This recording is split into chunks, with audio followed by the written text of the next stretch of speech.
In the space of PC gaming and computer hardware, where graphics cards and Ryzen 5 processors are very scarce and almost hard to find, we're going on a treasure hunt for another crucial component of a computer system, and that is a high wattage power supply.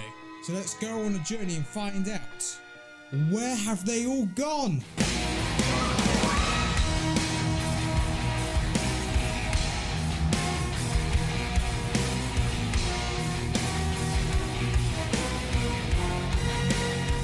What's going on, guys? My name is Matthew from MLC Tech here, and now we all know in the current space of the PC market that components such as the newest processors from AMD and also the recent releases of graphics cards in general from AMD and both Nvidia have been very scarce and almost impossible to find and get at retail prices, whether that be in the high-end Nvidia 3080 or even at the moment down to lower end cards such as 1660 Ti.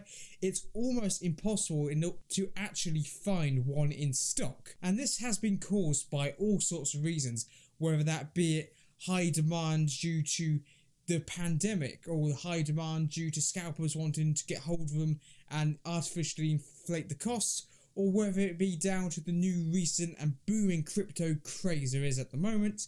There are all sorts of reasons why this could be happening. But another component that has become very, very scarce recently and very, very hard for consumers to get hold of, and that is power supplies. Now, like most components in a computer, the power supply is very crucial. It's the component that's in charge of delivering power to each of your components, giving it life, giving it the energy that it needs to function and operate. So I wanted to do a video today talking about why it's almost impossible to find any power supply of a high wattage and of high quality, especially power supplies over 1000 watts. Now, if we look on websites such as Scan or Overclockers and you filter 1000 watt plus power supplies, you will see pretty much they're almost out of stock. One of my good friends, Ravindu, he messaged me this morning because he's been looking at wanting to get a high wattage power supply for a system that he's creating, and he showed me there was a Be Quiet one, a Corsair one of 1200 watts in stock when he messaged me this morning. I looked again an hour later and all the power supplies were completely out of stock. So it's crazy just how high in demand and how little stock there is on these high-end consumer level power supplies. A high-end power supply of a high wattage is very crucial if you're someone quite a high-end system that needs quite a bit of power, whether you're doing a system with like the latest Ryzen 9 processor, maybe paired with an Nvidia 3080 or 3090, because the Ampere architecture graphics cards, you can get quite high peaks in power draw, though sudden power bursts can happen on these cards. There's a good reason why you might want a high-end and high capacity power supply, so you're able to deal with the high power spikes that these graphics cards sometimes bring. But why are they so hard to find? Well, of course, in part due to the pandemic, high demand in general for computer hardware, more people staying at home and wanting to build gaming systems, so that of course can impact the supply and demand, but that's not the main reason. The main reason is the current surge in cryptocurrencies and other blockchain and GPU mineable currencies that you can get at the moment, whether that be in Bitcoin, Ethereum.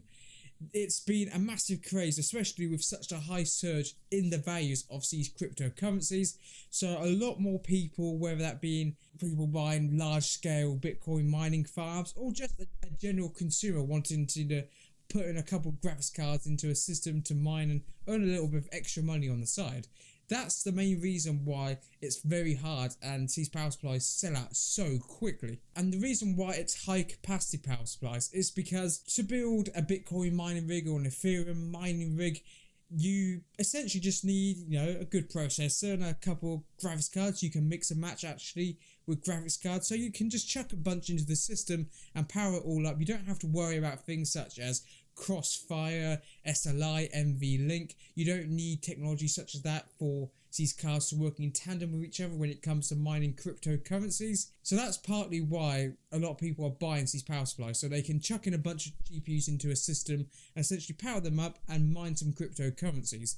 I know I mentioned earlier, my good old friend Virindu, or Ravitech as some people know, he wants to build a little bit of a mining rig with his old systems with, you know, his current i7, his recent graphics card and a few NVIDIA 980s, just, you know, taking advantage of the hardware he's got. So he needs a good power supply and a good high-end power supply in order to power up all the components at a sustainable rate. Where do I personally fall in this? Well, I have a high-end computer. I've got a good power supply, though I did buy that at the start of the pandemic and before the cryptocurrency craze. That's how I was able to get hold of it for a reasonable price, though cryptocurrency and blockchain currencies I'm not really into personally. So the next thing I want to add on the discussion on power supplies is making sure that you get a good quality power supply. Now, if you look on websites such as eBay and Amazon, yes, you can find high capacity power supplies. You can go on and find a 1,000 watt power supply. In fact, I was even sent a link to some shoddy 2,000 watt power supply at some point, and it's like, you want to stay away from what may look like a good deal, what may look like a tempting deal, especially with the current availability. Thinking, oh look, that looks like a high-end power supply. Why? Because it's like 1,500 watts, so it must be good, and it looks like it's a good price, so I think I'm going to try and go for that.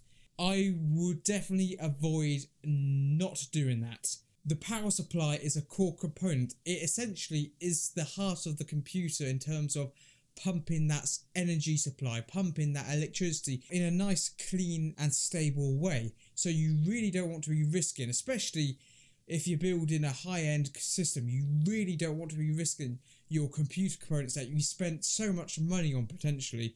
And having a dodgy power supply is essentially a ticking time bomb for your computer. Yes, it may run fine for a little bit, but for long-term stability and long-term use of your computer system, having a low-quality power supply that could potentially kill your components and not run at a sustainable and efficient load is something that you need to avoid like a plague. And honestly, if you're building such a high-end system that needs so much power, I would recommend either saving up a bit more money and buying a solid quality power supply from a known reputable brand, or just waiting a bit longer where you can actually buy a good quality power supply. Because honestly, while these listings may look tempting, I would avoid them like the plague, because it's going to be a ticking time bomb for your system. And honestly, for a system you've worked so hard in order to save up for, so hard, and had such high ambitions to being able to build a good high-end system to get those frame rates in Minecraft, yeah, you don't want to be kicking yourself later down the line when your power supply's essentially gone boom, has essentially shorted out your precious graphics card or your precious CPU. So anyway guys, I hope you enjoyed today's video and discussion on the current state of the power supply market. If you want to check out videos such as my recent overview of the state of the CPU market or the state of the GPU market when I talked about my decision in buying an NVIDIA 3090, you can check that video up there somewhere. Yeah, click somewhere if you want to check that one out. And let me know what your thoughts and opinions are in the comments down below on the current state of the computer hardware market and power supplies in general. What power supply you currently rocking in your system, and have you recently been able to build a system and get a good quality power supply for your system? Let me know in the comments down below. Let's have a conversation. Let me know. Anyway guys, I'm going to get on out of here. Give it a like if you enjoyed today's video, subscribe if you'd like to see more, and I've been Matthew from MLC Tech, and I hope to see you in the next episode soon. Goodbye.